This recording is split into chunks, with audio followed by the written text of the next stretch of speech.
extremely dangerous. And you were, I mean, you lived it 8 It's hours a day extremely playing all dangerous. of these. Whenever you are sad, Eddie, you want to turn to the music to make you feel better. Many musicians, former musicians like myself, had the same experience. When you know, and we know as when you're feeling sad, what should you turn to? The book of Allah. You should be turning to the Quran for that remedy, for that cure. But rather we were turning to the music, and what this was doing, it gives you that temporary feel. It gives you a temporary pleasure. Whereas the Quran, it continues to feed you in the proper way. You know, it continues to feed you. People don't realize that the club is also a place of worship for people that listen to music.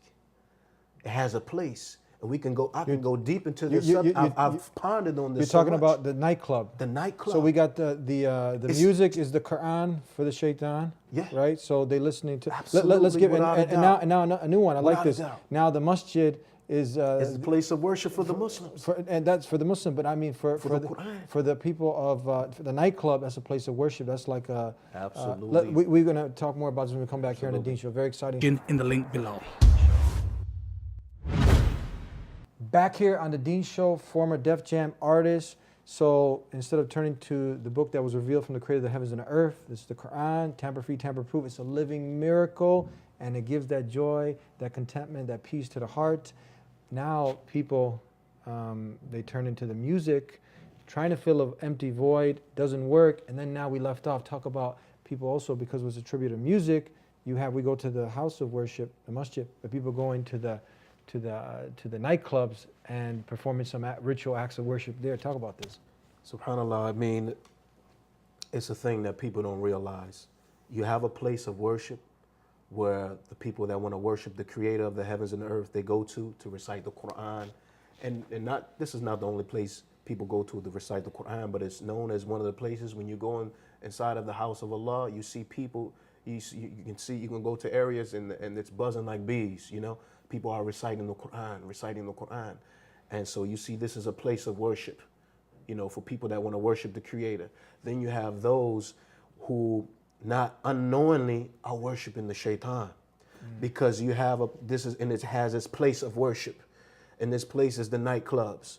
You know, you have just listen, if you were to turn off the music alone and just hear about what people are talking about in the songs, it's always 99% of the time leading to the disobedience of Allah, the disobedience of the creator of the heavens and the earth. You're talking about zina. We don't need to go into it. People know what it's talking about. If the music was shut off, half of this stuff people wouldn't listen to it. So the music is added for that effect that, you know, that takes a person in a trance, hypnotic trance.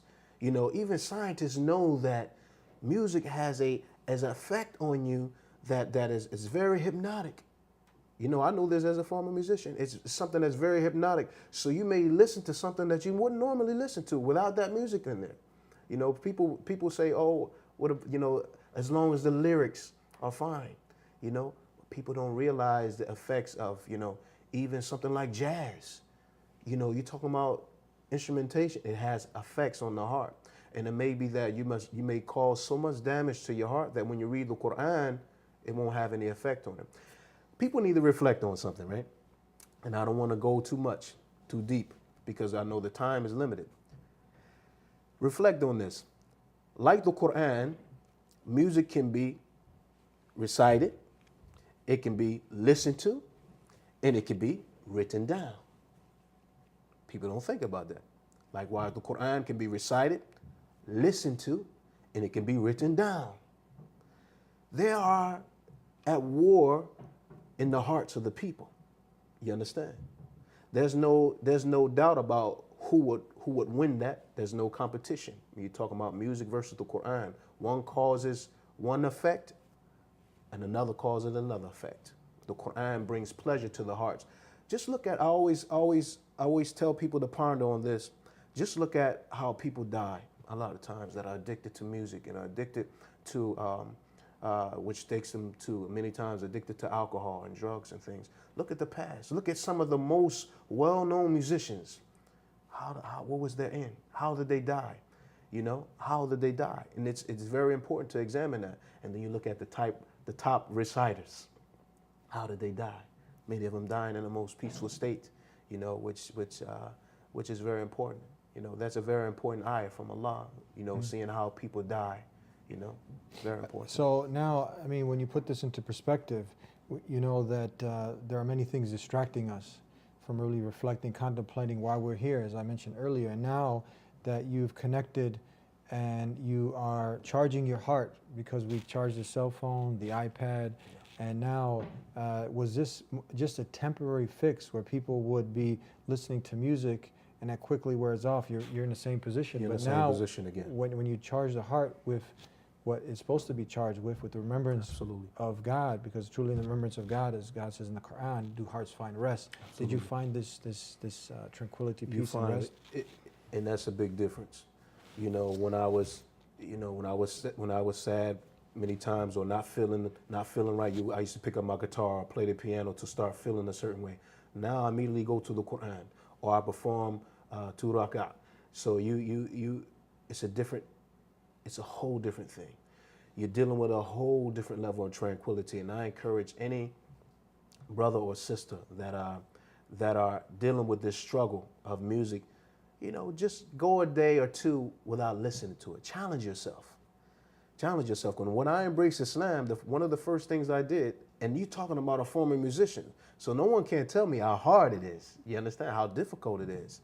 No one can tell me about the difficulty. I went the whole of Ramadan without listening to music, because Ramadan was about 2 months later when I embraced Islam.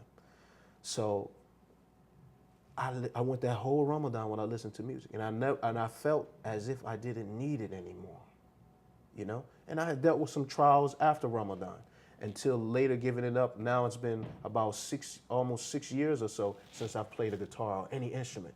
It's been about 6 years now, alhamdulillah, since I've completely left the music industry itself. So I encourage brothers and sisters to start to pick up the Quran.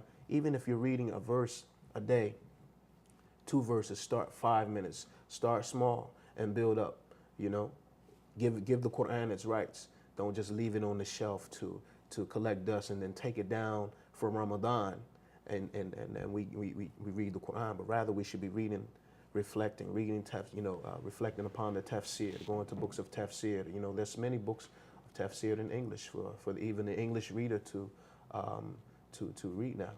Before we leave, we've seen on another television program you did, and when we talk about music, we're not talking about the natural sound of birds and the bees and the beautiful human voice. Right. We're talking about, you know, the culture today that's surrounded by audio pornography that calls you to fornication, to drugs, to illicit sexual intercourse, and all these evil things that if you turned it off, these beats and all the stuff that's just luring you in, most people would be appalled.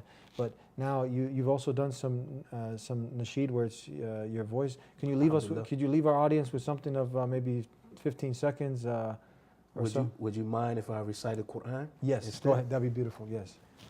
أعوذ بالله من الشيطان الرجيم بسم الله الرحمن الرحيم تبارك الذي بيده الملك وهو على كل شيء قدير الذي خلق الموت والحياة ليبلوكم أيكم أحسن عملا وهو العزيز الغفور الذي خلق 7 سماوات طباقا ما ترى في خلق الرحمن من تفاوت فارجع البصر هل ترى من فطور الحمد لله ما شاء الله تبارك الله.